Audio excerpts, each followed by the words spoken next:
अगर आप भी चाहते हैं कि भोजपुरी फिल्म टीम के ऑडियो वीडियो सबसे पहले आप तक पहुंचे तो लाल बटन दबाकर सब्सक्राइब करें और बेल आइकन पर क्लिक करें। धन्यवाद। BFT फिल्म की प्रस्तुति।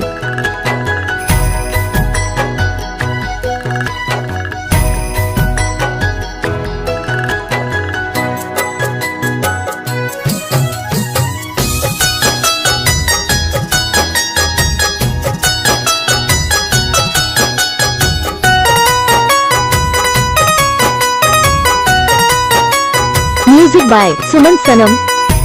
अखिया हमें लोरावा के पूछे तो हर प्यार हो, अखिया हमें लोरावा के पूछे तो हर प्यार हो।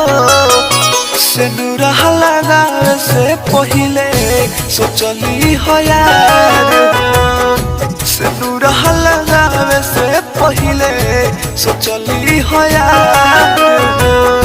प्यार एक बाहर होला ना होला बार बार हो, प्यार एक बाहर होला ना होला बार बार हो।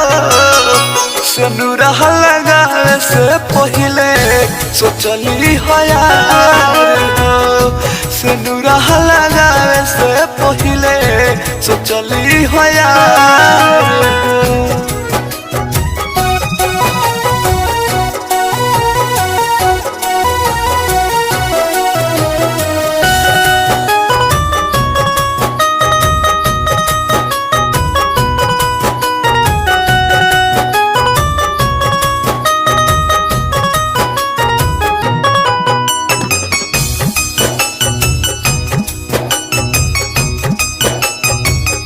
म्यूजिक बाय सुमन सनम।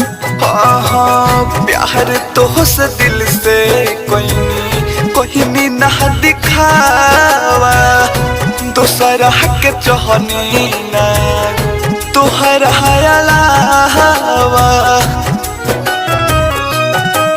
हो प्यार तो से दिल से कोई नहीं ना दिखावा, दूसरा के चहनी ना तुहरा अलावा।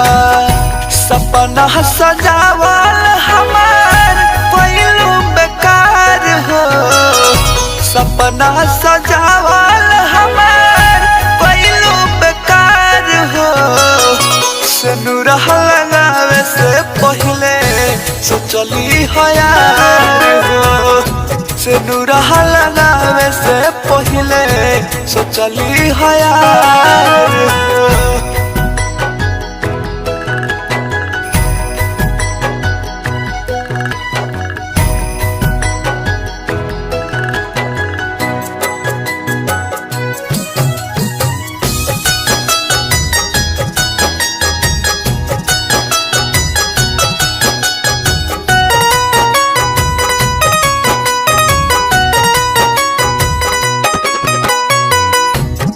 मुझ से के शादी खुश रहबू हवा, अमर जीत के देखना पैबू जहन तुम हवा। पर मुझ से के शादी खुश रहबू हवा, अमर जीत के देखना पैबू फिर जान तुम हवा। तो पलाई जतिया हमार कोई घर हो, तो पलाई जतिया हमार कोई घर हो।